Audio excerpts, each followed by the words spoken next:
الحمد لله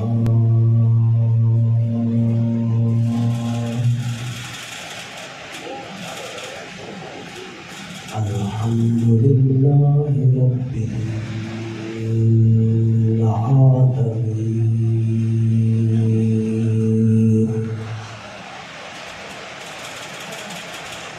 والعاقبة للمتقين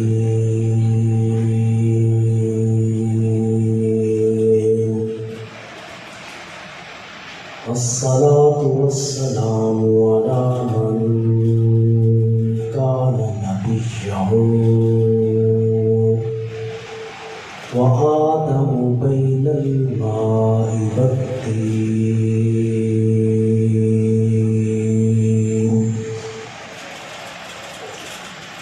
قال الله تبارك وتعالى في القرآن الحميد والمجيد: ألا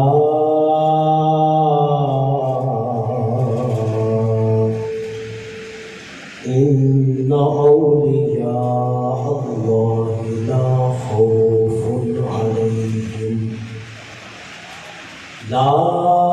خوف عليهم ولا هم يحزنون.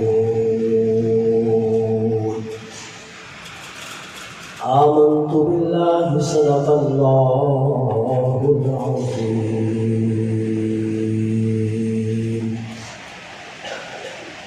وبلغنا رسوله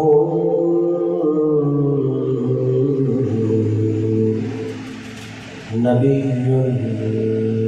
الكريم الأمين المكين الرؤوف الرحيم.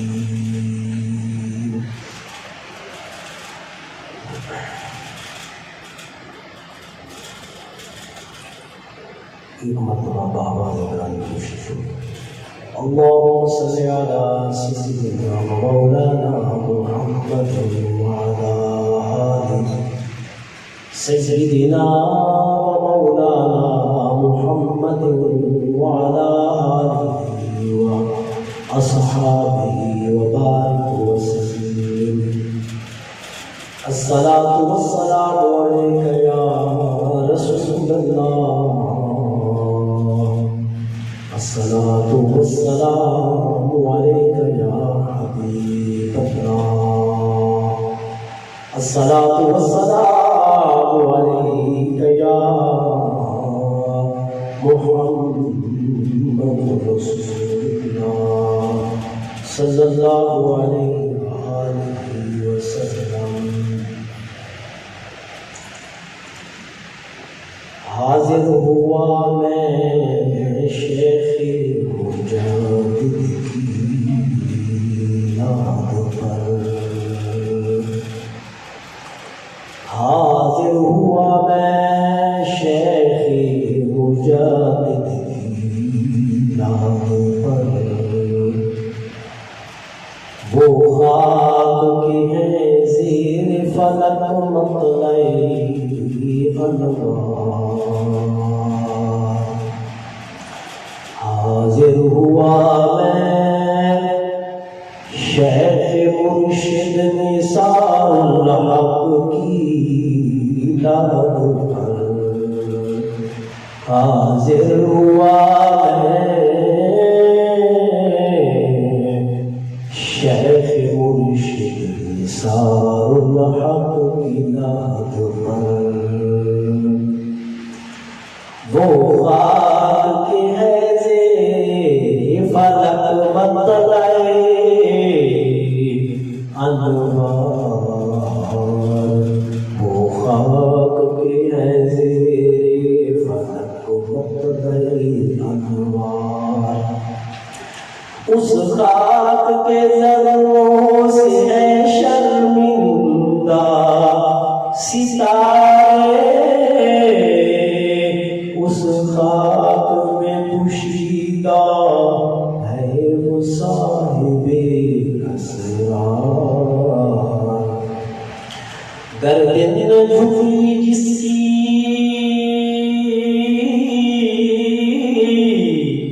جہاں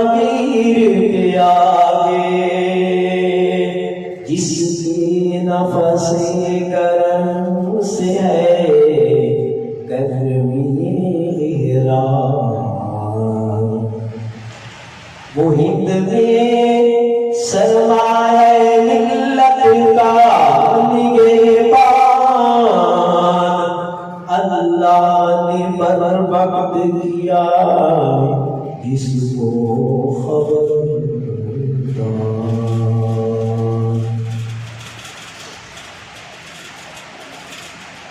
حمد و ثنا کے بعد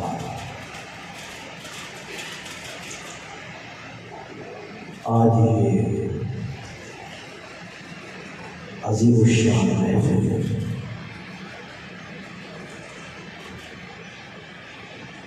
حضرت قیوم اول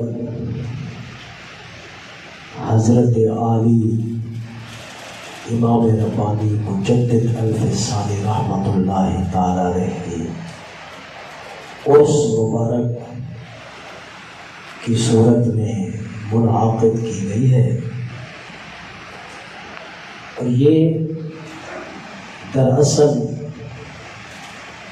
میرے مرشد کی یادگار ہے، اور یہ میرے مرشد کا فیضان ہے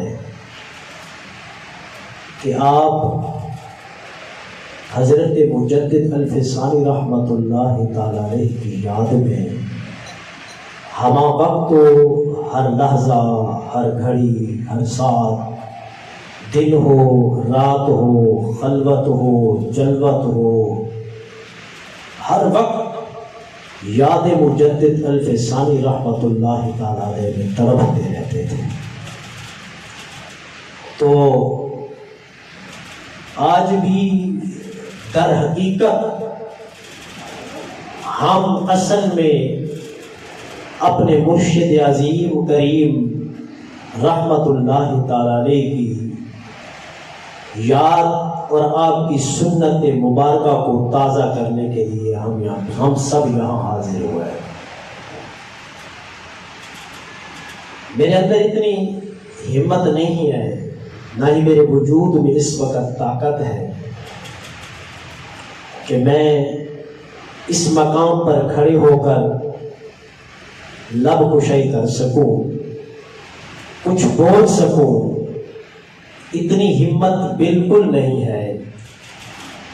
بس میرے مرشد عظیم کریم رحمت اللہ تعالی علیہ کے نائب عظیم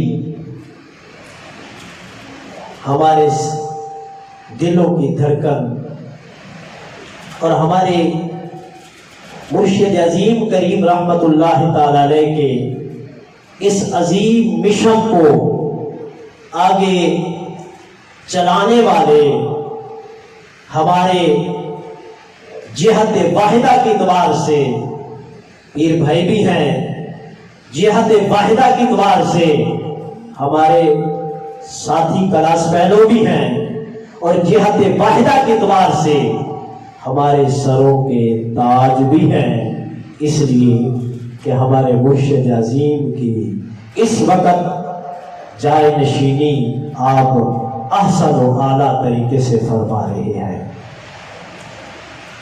اور ہماری سب کی دلی دعا ہے کہ اللہ تبارک و تعالی ہمارے مرشد عظیم کریم رحمت اللہ تعالی علیہ کے اس مشن کو تا قیامت آپ کی جتنی نسبتیں ہیں، آپ نے جتنے پودے لگائے ہیں، آپ نے جتنی اپنی توجہات کے ذریعے عالم اطراف میں اپنا فیض پھیلایا ہے، رب کائنات اس کو تا قیامت چلانے کی توفیق اور ہمت عطا فرمائے۔ تو ہم جو حاضر ہوئے ہیں مشن مجدد الفسانی رحمت اللہ تعالی علیہ پر، جو میں انشاءاللہ آخر میں بالکل 2-4 منٹوں میں ذکر کروں گا، تو میں صرف جو علامہ اقبال رحمت اللہ تعالی علیہ کے 4 اشعار عرض کیے ہیں، جو انہوں نے حضرت مجدد الفسانی رحمت اللہ تعالی علیہ کی شان بیان کی ہے، تو بس انہی کا مختصر مفہوم عرض کرتا ہوں، پھر آخر میں دعوت فکر مجدد الفسانی رحمت اللہ تعالی علیہ جو در حقیقت ہمارے مرشد عظیم کریم رحمت اللہ تعالی علیہ دیا کرتے تھے، تو آخر میں 2 منٹ 4 منٹ اس پر جو ہے علامہ اقبال رحمت اللہ تعالی علیہ، جن کو قلندر لاہوری کہا جاتا ہے اور جن کو شاعر اسلام کہا جاتا ہے، اور جو اپنے وقت کے ایک بہت بڑے ولی بھی تھے اور وقت کے بہت بڑے قلندر بھی تھے۔ اب یہ مقام قلندر ہونا اور یہ مقام نسبت ہونا، یہ علامہ اقبال رحمت اللہ تعالی علیہ نے کیسے حاصل کیا؟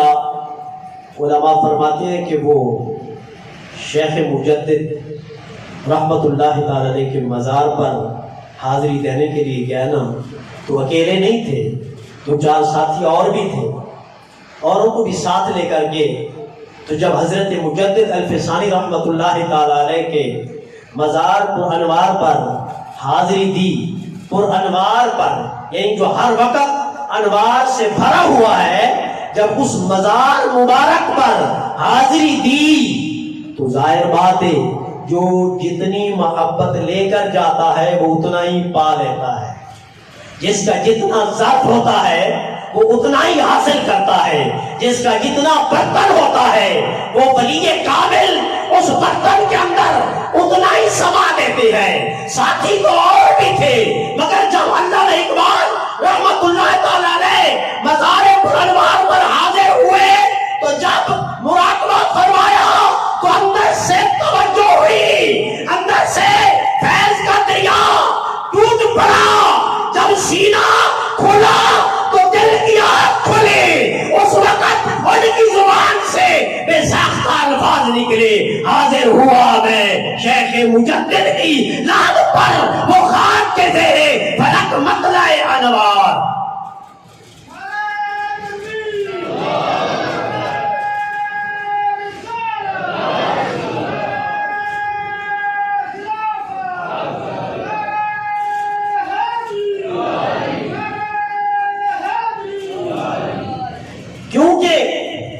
علامہ اقبال قلندر لاہوری کی ذات سے کسی کو کوئی اطلاق نہیں ہے، ہر مسلک والا مانتا ہے، ہر مذہب والا مانتا ہے، اپنا بھی مانتا ہے، غیر بھی مانتا ہے، سب مانتے ہیں علامہ اقبال قلندر لاہوری کو۔ اس وجہ سے میں ان کا نظریہ عرض کر رہا ہوں، انہوں نے جب مزار مجدد پر حاضری دی تو دل کی آنکھ توجہ مجدد سے کھلے، تو پھر ان کی زبان سے بے ساختہ نکلا کہ زیر فلک، زیر کا معنی نیچے، فلک کا معنی آسمان، اس آسمان کے نیچے اگر فلک کا معنی طبق لیا جائے تو پھر اس کا معنی بنتا ہے اس مزار کے اندر، کیونکہ زمین بھی ایک طبق ہے۔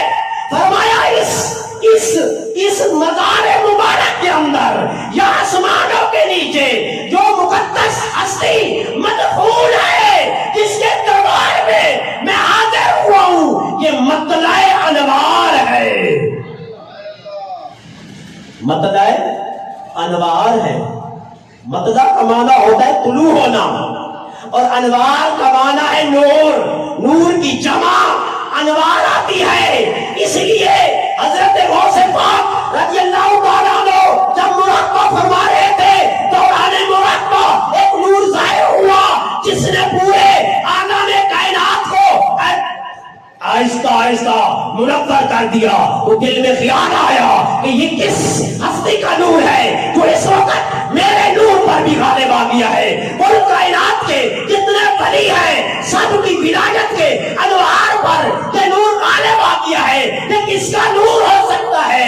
غیب سے آواز آئی، اے عبد القادر، اس وقت جو دکھائی دے رہا ہے تمام اولیاء کے انوار پر جو غالب آ رہا ہے، آپ کے 500 سال بعد ایک شخص پیدا ہوگا سر ہند کے اندر جس کا نام احمد ہے، اس کا نور سب اولیاء کے نور پر غالب ہے۔ یہ وہی ہے جو علامہ اقبال رحمت اللہ تعالی نے ایک نظریہ بیان کیا، آگے چل کر بالکل مختصر عرض کر رہا ہوں، اس خاک کے ذروں سے ہیں شرمندہ ستارے. یہ بہت پیچیدگی والا جملہ ہے. میرے اساتذہ بھی موجود ہیں اور میرے مرشد کے نائب عظیم بھی موجود ہیں اور بقیہ علماء مفتیان بھی موجود ہیں. یہ بہت گہرائی والا جملہ ہے جو ہم اس تک تو نہیں پہنچ سکتے، بس اتنی ہماری سمجھ میں آ گئی، ہمارے فہم میں آ گئی، اتنا بیان کر دیا. فرما دیا اس خاک کے ذروں سے ہیں شرمندہ ستارے.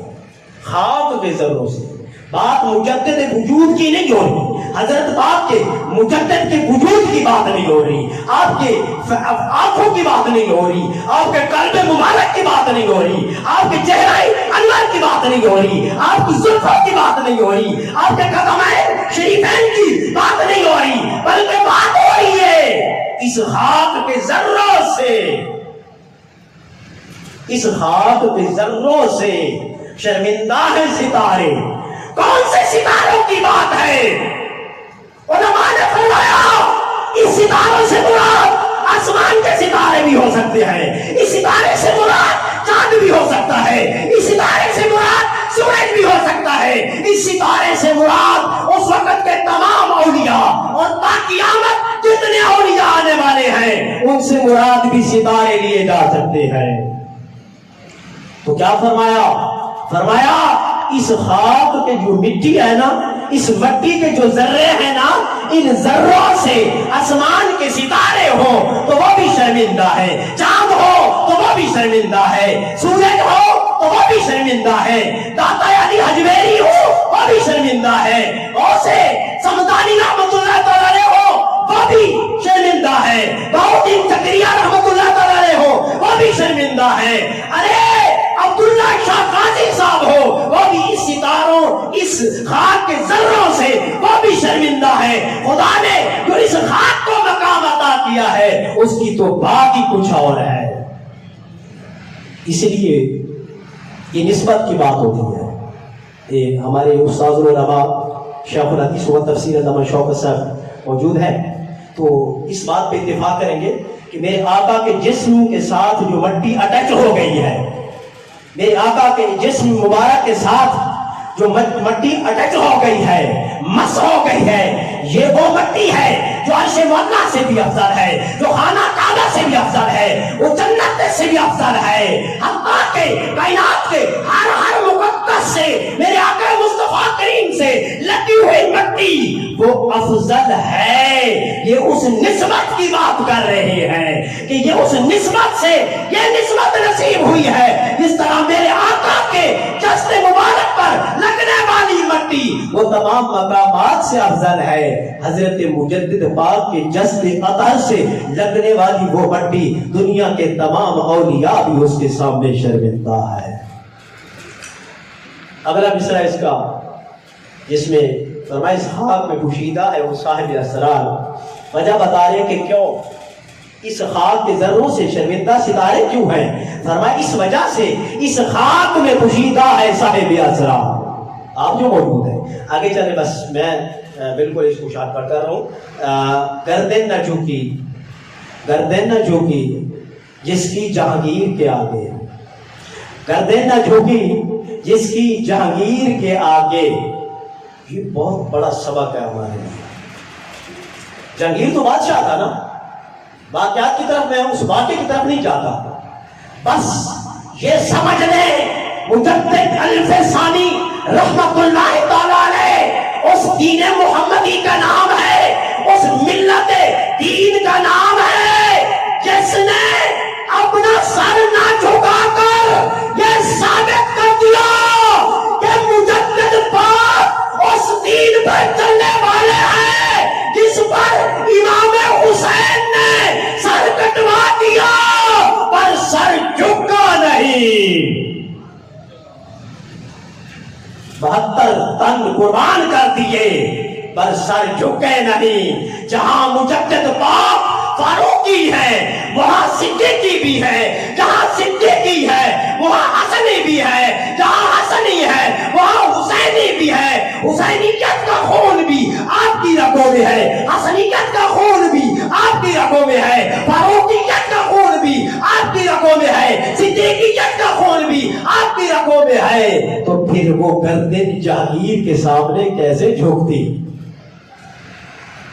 اگلا جملہ جو فرمایا اس میں تو علامہ اقبال رحمۃ اللہ تعالی نے کمال کر دیا، اور بہت کمال کر دیا، کیونکہ ان کو جو ملا نا اس وقت، تو اس وقت جو انہیں ملا، بس جو ملا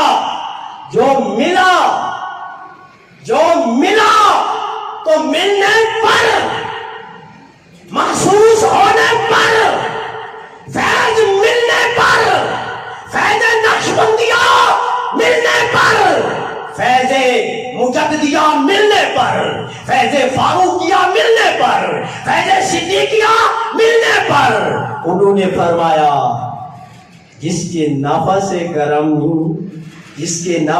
گرم سے ہے گرمی احرار۔ نفس کس کو کہتے ہیں؟ سانس کو۔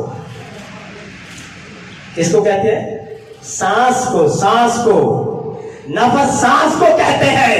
علامہ اقبال رحمت اللہ تعالیٰ نے فرماتے ہیں کہ مجدد الف ثانی رحمت اللہ تعالیٰ نے پرانوار مزار میں سو کر جب سانس لیتے ہیں، ان کی سانس اتنی فیض یاب ہوتی ہے، اتنی سانس میں طلب ہوتی ہے، سانس تو قبر میں لیتے ہیں، زمین پر حضرت اقدس نثار الحق ہستیاں جیسے پیدا ہو جاتی ہیں۔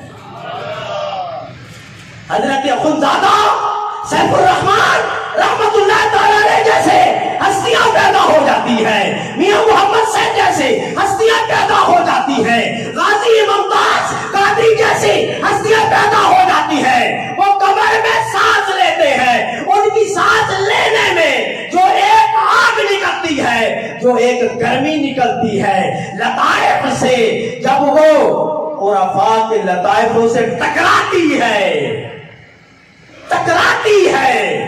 نہیں دیکھا آپ لوگوں نے؟ یار دیکھا ہی نہیں ہے۔ حضرت اقدس جب ہمارے نائب عظیم مولانا ذاکر احمد دامت برکاتہم عالیہ توجہ فرما رہے تھے، نہیں دیکھ رہے تھے آپ؟ یہ لطائف کی گرمی، یہ فیض مجدد ہے بالواسطہ، کہ جو قبر میں سانس لیتے ہیں ان کا جو فیضان ہے، اس فیضان یہاں تک پہنچا ہے، پھر یہاں سے یہاں تک پہنچا ہے، پھر یہاں سے آگے تا قیامت یہ فیض چلتا رہے گا۔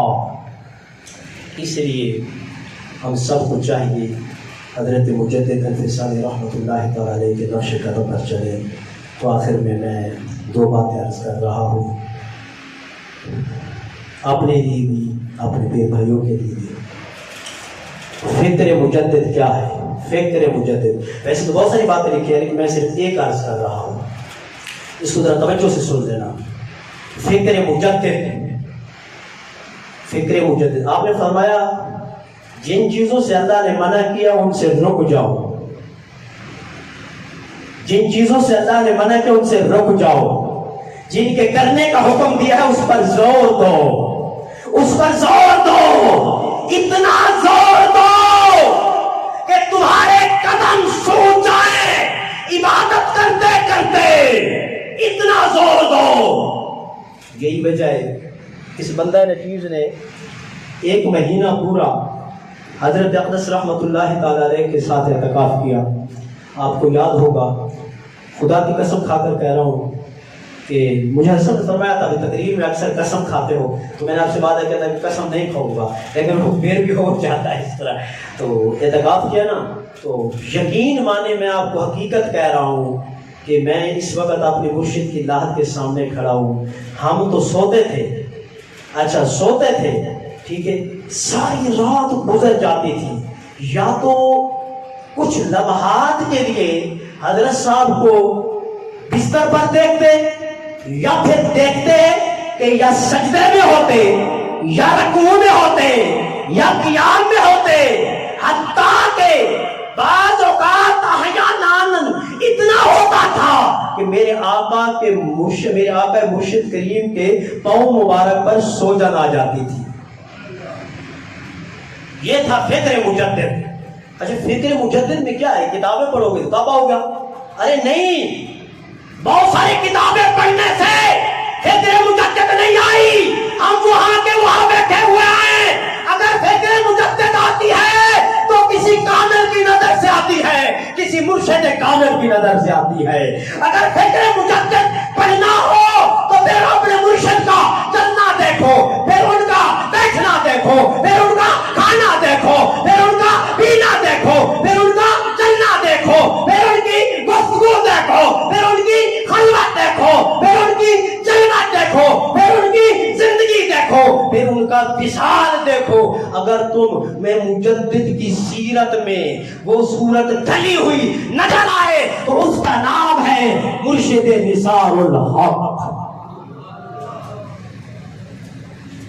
بات سمجھ آئی نہیں؟ اس وجہ سے ہمیں کتابیں پڑھنے کی ضرورت نہیں. پڑھتے ہیں، مطالعہ بھی کرتے ہیں، مگر خدا کی قسم اپنے مرشد کی ساری زندگی، آپ کی ساری سیرت، ساری صورت ایک ڈھانچہ ہے مجدد الفسانی رحمت اللہ تعالی علیہ کی سیرت طاہرہ. دوسری چیز یہ بھی نوٹ کر لینا، میں آپ کو نہیں کہہ رہا، میری توبہ ہے کہ میں آپ کو اس طرح کے لفظ کہوں، میں باقی اپنے سالکین جو میرے پیر بھائی ہیں ان کو عرض کر رہا ہوں. حضرت مجدد الفسانی رحمت اللہ تعالی علیہ سے عرض کی گئی حضور کو کرامت تو دکھاؤ. ذرا اس جملے پہ توجہ کرنا، ذرا کرامت تو دکھاؤ. آپ نے فرمایا اس کرامت سے بڑھ کر میری اور بڑی کرامت کیا ہو سکتی ہے کہ روئے زمین پر سب سے زیادہ گناہگار ہو، گناہگار ہونے کے باوجود زمین پھٹتی نہیں ہے، جو مجھے اندر دھسا لے، آسمان ٹوٹ کر سر پر نہیں گرتا. اتنا گناہگار ہونے کے باوجود زمین نے اپنے اندر نہیں لیا. اس سے بڑھ کر بڑی کرامت کیا ہو سکتی ہے؟ حالانکہ اس طرح کی بات نہیں ہے. آپ تو عظیم الشان تھے، آپ تو نور علی نور تھے، آپ تو اعلیٰ تھے، آپ تو بہت بڑے مقام پر فیض تھے، آپ تو قیومیت کے مقام پر فیض تھے، آپ تو مجددیت کے مقام پر فیض تھے، آپ تو سمدانیت کے مقام پر تو فیض تھے، آپ تو قطبیت کے مقام پر فیض تھے، ولایت کے آخری مرحلے. بات سمجھ اس پر، لیکن آپ نے آپ کو کیا کہا؟ گناہگار. یار ہمیں تھوڑا سا کشم نظر آ جائے نا، ہم کہتے ہیں ہم جیسا کوئی ولی نہیں ہے، ہم جیسا کوئی ولی نہیں ہے. تھوڑا سا کشم نظر آ جائے ہم کہتے ہیں ہم بڑے ولی بن گئے ہیں، ہم بڑے بزرگ بن گئے ہیں. کبھی بقدرے کوئی کرامت ہماری اگر ظاہر ہو جائے تو ہم اپنے آپ کو بڑا سمجھنے لگتے ہیں، جبکہ میرے مرشد کریم کی فکر تھی کیا کہ یہ کشف، یہ کرامت تو اخروٹ کے چھلکوں کے برابر ہے. ہم تو اس کو کچھ سمجھتے ہی نہیں ہیں. مقصد کیا ہے؟ شریعت پر عمل کرنا. مقصد کیا ہے؟ طریقت پر عمل کرنا. طریقت کس چیز کا نام ہے؟ شریعت کس چیز کا نام ہے؟ شریعت کا معنی ہی کھرا ہے، طریقت کا معنی ہی کھرا ہے. جب آپ اپنے دل کے اعتبار سے کھرے ہو جائیں گے کہ ہمارے اندر نہ بغض ہوگا، نہ حسد ہوگا، نہ کینہ ہوگا، نہ عداوت ہوگی، نہ دشمنی ہوگی، نہ ہی دل میں کسی کے بارے میں برا خیال ہوگا.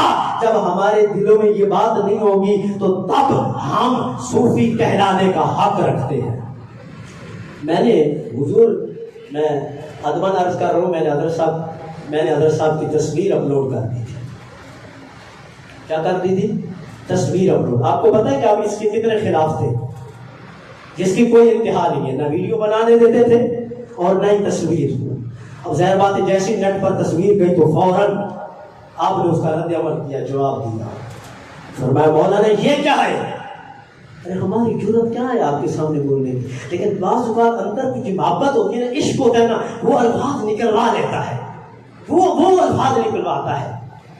کبھی آپ مرشد سے جتنے مولانا ذاکر احمد صاحب کے بیعت دست ہیں جو بیٹھے ہوئے ہیں، میں ان کو یہ فکر دیتا ہوں کہ جب بات کرنی ہو تو آنکھوں میں آنکھیں ڈال کر بات نہ کریں. بات کرنی ہو تو اونچے لہجے میں بات نہ کریں. چلنا ہو تو آگے نہ چلے, چلنا ہو تو مرشد کے سائے پہ نہ چلے, چلنا ہو تو مرشد کے قدم پہ قدم نہ رکھے, تب جا کر کچھ ملتا ہے. ورنہ نہیں. میں نے وہ تصویر پاسورڈ کر دی تو ٹرانسفر کی. آپ کا جواب ہے کہ مولانا یہ کیا ہے؟ تو میں نے آگے عرض کی حضور نیٹ پر بڑے بڑے غلط تصویر ہوتی ہیں, غلط ویڈیو ہوتی ہیں, لوگ طرح طرح دیکھتے ہیں. تو ہم نے اگر ایک کامل ولی کی تصویر کو اپلوڈ کر دیا ہے جس سے ہزاروں لوگ دیکھ کر ایک ولی کامل کے چہرے اقدس کو دیکھ کر اس کے انوار کو دیکھ کر کتنے خوش ہوں گے, اور ان کی تو دل کی دنیا بدل جائے گی جو محبت سے دیکھے گا. پھر حضرت صاحب نے پھر دوبارہ اس کا جواب دیا. آپ نے فرمایا مولانا آپ نے شریعت کو دیکھنا ہے یا اپنے پیر کی تصویر کو دیکھنا ہے؟ شریعت کو دیکھنا ہے یا اپنے مرشد کی تصویر کو دیکھنا ہے؟ پھر میں نے کمنٹ کی, میں نے کہا حضور جب عشق اور محبت آتا ہے نا تو وہ سب کچھ پار کر جاتا ہے. تو بس دل میں آ گیا تو اپلوڈ کر دی. تو آخری جو جملہ فرمایا نا وہ ہے فکر نثاریت. اسی کا نام ہے فکر نثاریت. آخری جملہ فرمایا میں وہ زبان پر لانے کی ہمت نہیں کرتا مگر آپ لوگوں کو بتا رہا ہوں جس طرح مجدد پاک نے اپنے آپ کو گناہگار کہا تھا تو حضرت صاحب نے جو لکھا فرمایا اس شخص جو گناہگار ہے, گناہ چہرے والا ہے, گناہگار شخص ہے جو اپنا بوجھ اٹھائے ہوئے گناہوں کا زمین پر لے کر چلا ہے, اس کی تصویریں اپلوڈ کرتے ہو, اس کی فوٹو. جب یہ جملہ میرے پاس پہنچا نا تو بس میری پھر بس ہی ہو گئی. میں نے پھر معذرت بھی کی, معافی بھی مانگی.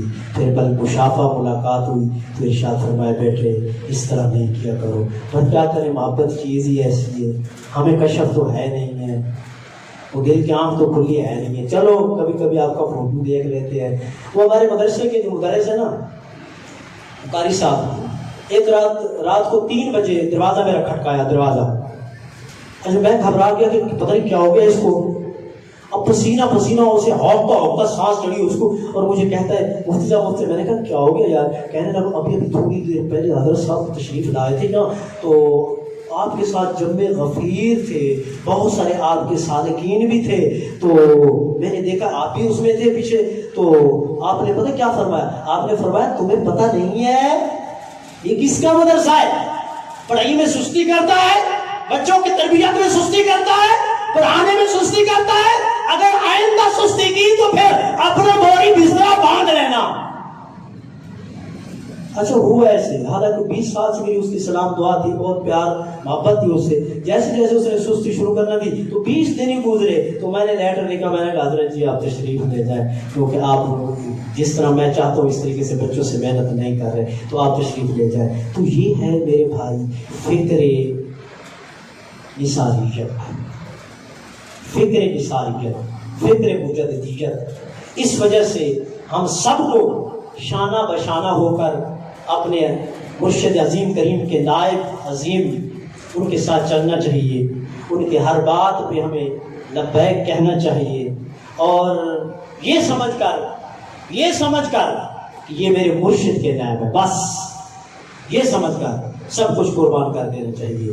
اور اس کے علاوہ آپ کی خدمات حضرت صاحب کی خدمات ہیں, آپ کی کیا خدمات ہیں؟ تو حضرت صاحب کی خدمات سب اس دفعہ الحمدللہ رب العالمین آپ نے قربانی کے موقع پہ بہت سارے جگہوں پہ قربانیاں کی ہیں. تو ہمارے علاقے میں بھی آپ نے قربانی کرائی ہے. میں آپ کے گن نہیں گا رہا, میں تو گن گانے جس کے گا رہا ہوں اس کے گا رہا ہوں, بات سمجھ نہیں ہے. اب ان کی توجہ تھی تو آپ نے قربانی کا جانور بھیجا ادھر, تو قربانی کی. آپ یقین مانو ہمارا علاقہ بالکل پسماندہ ہے. تقریباً لوگ تھے, جو بستی ہے تقریباً 100-200 گھر ہے, تو تقریباً لوگوں کے حصے نہیں تھے. تقریباً آپ خود مشاہدہ کر کے آئے جن کے گھروں کے دروازے نہیں ہیں, کچی دیواریاں ہیں بالکل, اور رہنے کے لیے ان بیچاروں کے لیے بہت بڑے مسائل ہیں، تو وہ کہاں قربانی کا حصہ رکھتے؟ چند لوگ تھے اثر و رسوخ والے جن کے حصص تھے، تو وہ ظاہر بات ہے اتنی ایک پاؤ بوٹی دے کے نا تو بس راضی کر دیتے ہیں، وہ غریب آدمی بیچارہ کیا کرے۔ تو الحمدللہ رب العالمین میرے مرشد عظیم کریم کا اتنا فیضان ہوا کہ آپ نے جو بھیجا تو ہم نے جو ہاں وہ تقسیم کیا، تو تقریباً ہم نے 50 کے قریب شاپر بنائے تھے، تو اس میں گوشت تھا 2.5 سے 3 کلو، پونے 3 کلو، بات سمجھ آ رہی ہے؟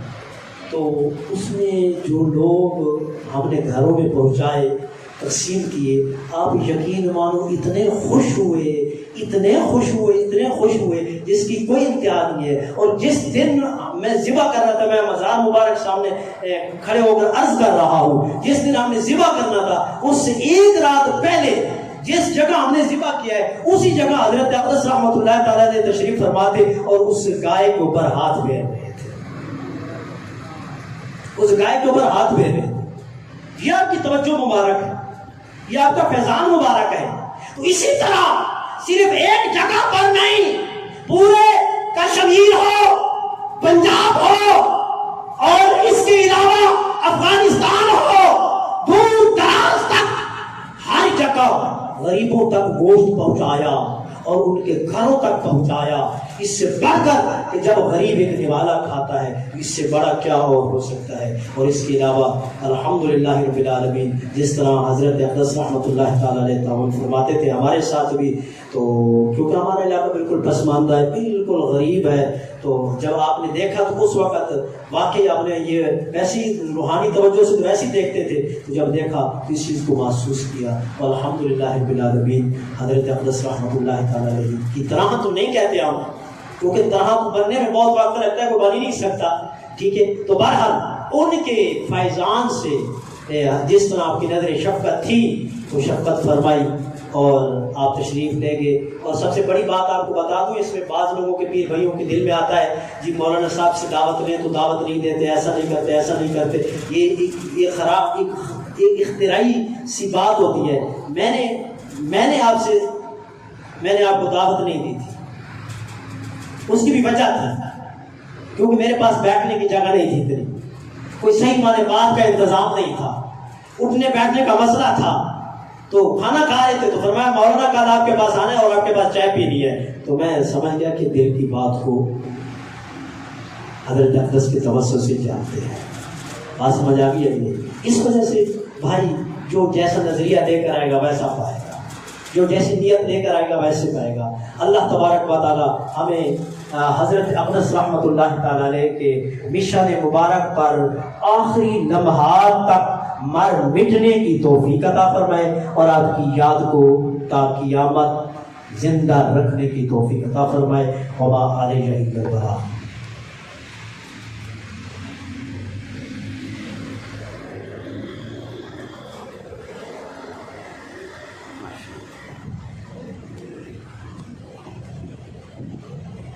اللہ کا مولانا صاحب